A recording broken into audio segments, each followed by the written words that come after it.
Okay, this is a tutorial for how to draft a pattern out of ready-to-wear clothing that you might have and you're hoping to replicate.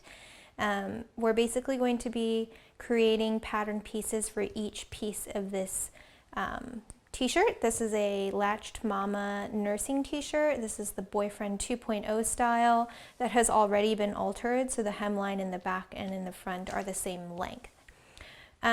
Materials that you're going to need for this. You will need, obviously, your shirt. You're also going to need plastic sheeting or some type of tracing paper or some kind of pattern making paper, butcher paper, whatever you have lying around. I use this plastic sheeting. I actually got it from Home Depot. It comes in a giant roll like this. It's in the paint department. It's really easy to mark up, it's easy to cut, but it's super durable. It doesn't rip. You can put pins through it without any problems. So this is what I use for tracing patterns and drafting patterns. The other materials you're going to need, you will need measuring tape, a Sharpie or a pen of your choice. I prefer Sharpie just because it's nice and bold. A French curve, plain white paper, a straight edge ruler, or I use a quilting ruler that is, what is this, 9 inches, 8.5 inches or so by 24 inches. And you're also going to need pattern weights. And these are actually just a couple of thick washers that have been wrapped with fabric, and the fabric that is then tucked in, hot glued inside. These were a gift from my mother-in-law. All right, let's go ahead and get started.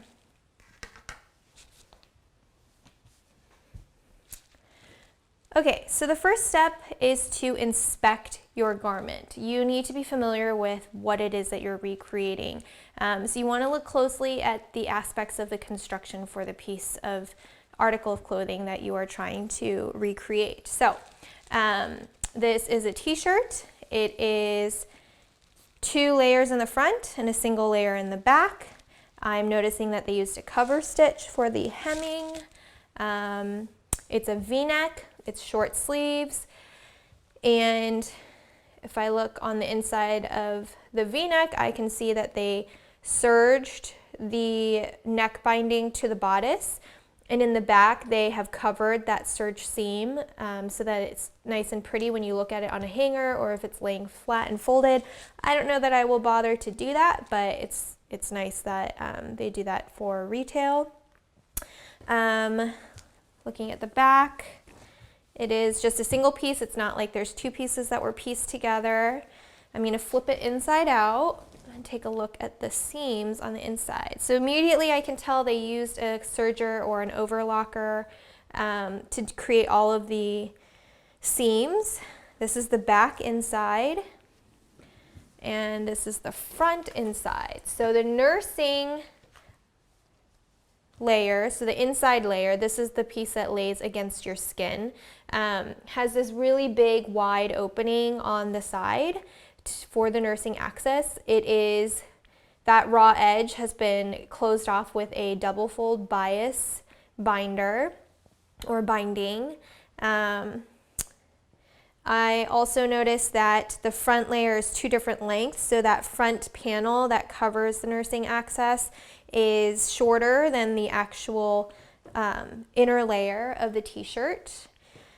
I also noticed that the inside layer is not part of the seam that connects the bodice to the shoulder. There's a little bit of a space there.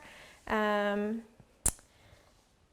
wise, it looks like they hemmed that front layer, front shorter layer before they constructed that side seam. That will be important because when you're drafting a pattern, you don't always have the instructions on how to piece things together. So this is part of the reason why you inspect your garment, to kind of get an idea of, all right, what steps am I going to have to take when I put this together?